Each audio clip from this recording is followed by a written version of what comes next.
Assalamu alaikum warahmatullahi wabarakatuh. Now children, as you know that we are discussing lesson number 1 matter. We have already discussed about what is matter, what is it made up of, what is the kinetic theory of matter, and what are the states of matter. So as we know, the states of matter are solid, liquid and gas. Now today we are going to discuss about the change of state. Now what is change of state? The change of matter from one physical state to another is called change of state. Now we know that solid changes into liquid on melting, liquid changes into gas on boiling, and gas changes into liquid on condensing, and liquid changes into solid on freezing. But sometimes solid directly changes into gas. When solid directly changes into gas, that is called sublimation, and when gas directly changes into solid, that is called deposition. The state of matter can be changed by heating or cooling. If you take some water in a saucepan and heat it, what you will see after some time? When it reaches a certain temperature, that is the boiling point of water, it changes into vapor. You see the steam coming out. If you cover the saucepan with a lid, what you will find? You will find drops of water there. This means the steam has changed into water on cooling. So during the change of state, there is exchange of heat between the matter and the surroundings.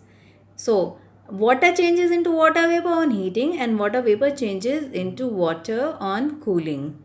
So we all know that water exists in three states: solid, liquid and gas. Solid state is ice, liquid is water and gas is water vapor. So ice changes into water and water changes into water vapor on heating. Similarly, water vapor changes into water and water changes into ice on cooling.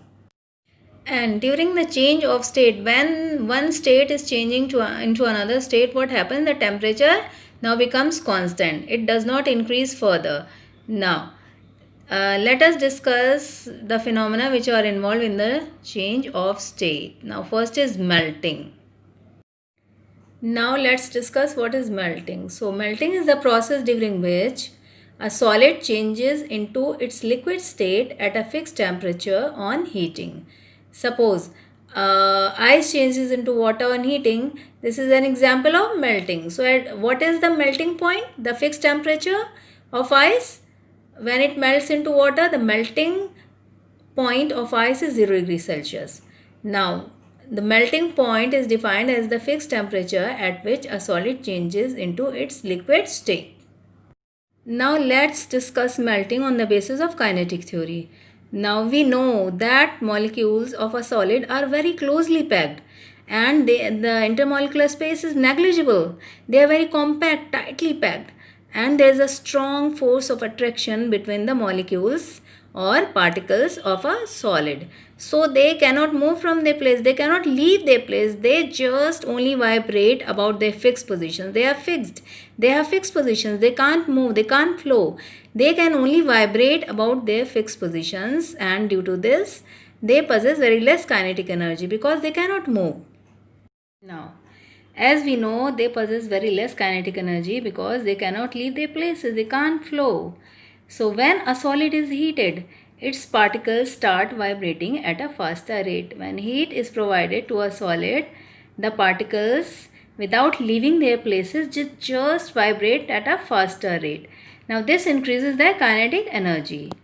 And at the melting point, the particles of liquid, now they have sufficient kinetic energy to overcome the strong intermolecular force of attraction. We know that they are complex, very compact, they are very closely packed, they cannot leave their places.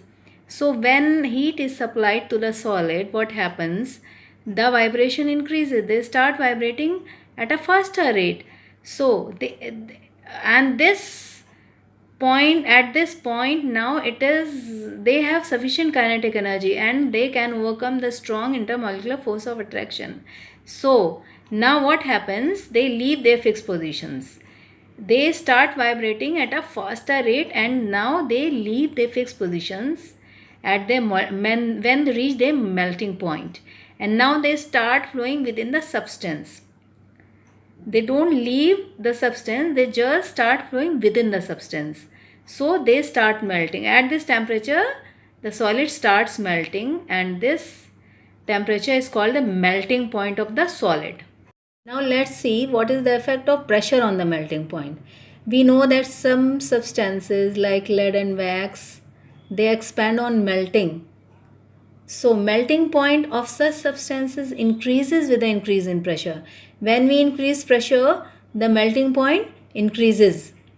And melting point of some substances like ice that contract on cooling, we see that ice contracts on cooling. So melting point of such substances decreases when pressure increases. Now let's see what is freezing. Freezing is the process during which a liquid changes into its solid state at a fixed temperature on cooling. So this is called freezing. Now what is the example? When water changes into ice on cooling, it is called freezing. But what is the fixed temperature? At 0 degrees Celsius. Water changes into ice at 0 degrees Celsius on cooling. Now this fixed temperature at which a liquid changes into its solid state is called its freezing point. Now next is boiling. Now what is boiling? It is the process during which a liquid changes into its gaseous state at a fixed temperature on heating. So when we heat a liquid, it changes into a gaseous state at a fixed temperature. This is called boiling. Change of water into steam at 100 degrees Celsius on heating is an example of boiling. Now, what is this fixed temperature called? This fixed temperature is called the boiling point of the liquid. Now, how will you explain the boiling on the basis of kinetic theory? We know that in solids, the particles or molecules are very closely packed.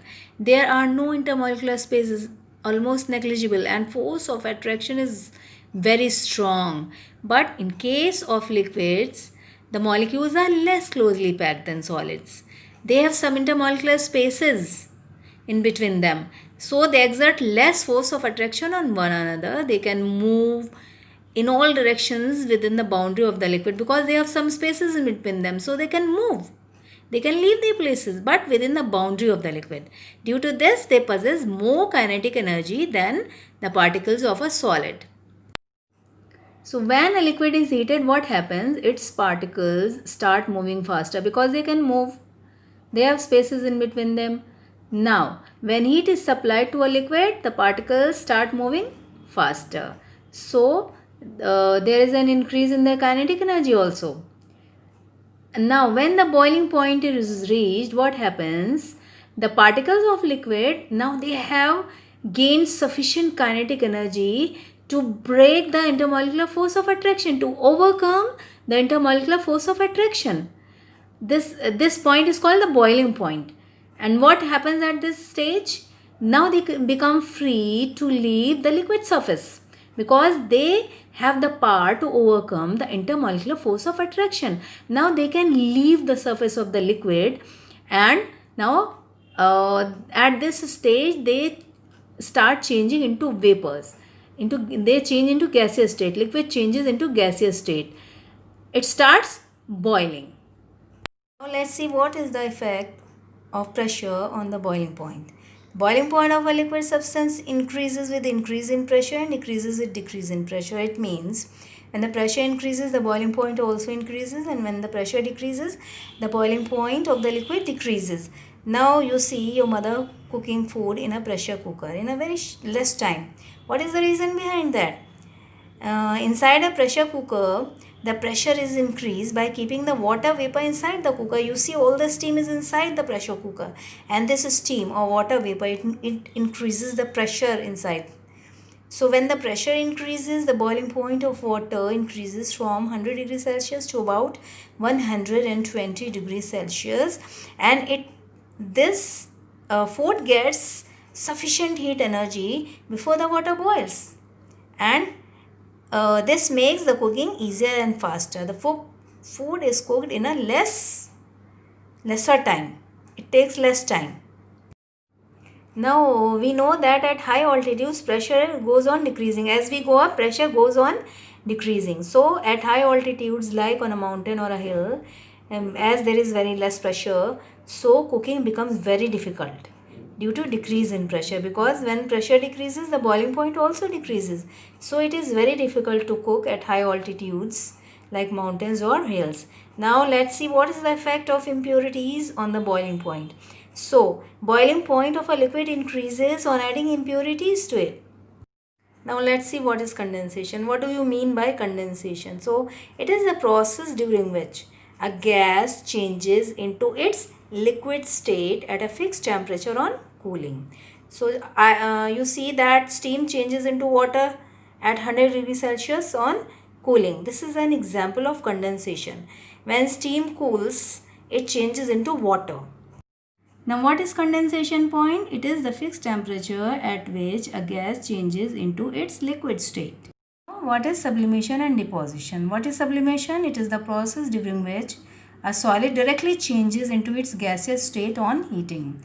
Like examples are when ammonium chloride, solid iodine, camphor, naphthalene and dry ice. What is dry ice? Solid carbon dioxide. They are heated. When they all are heated, they directly change into their gaseous state. Without undergoing the liquid state, these solids directly change into gaseous state. Now what is deposition? The process during which a gas directly changes into its solid state on cooling is called deposition.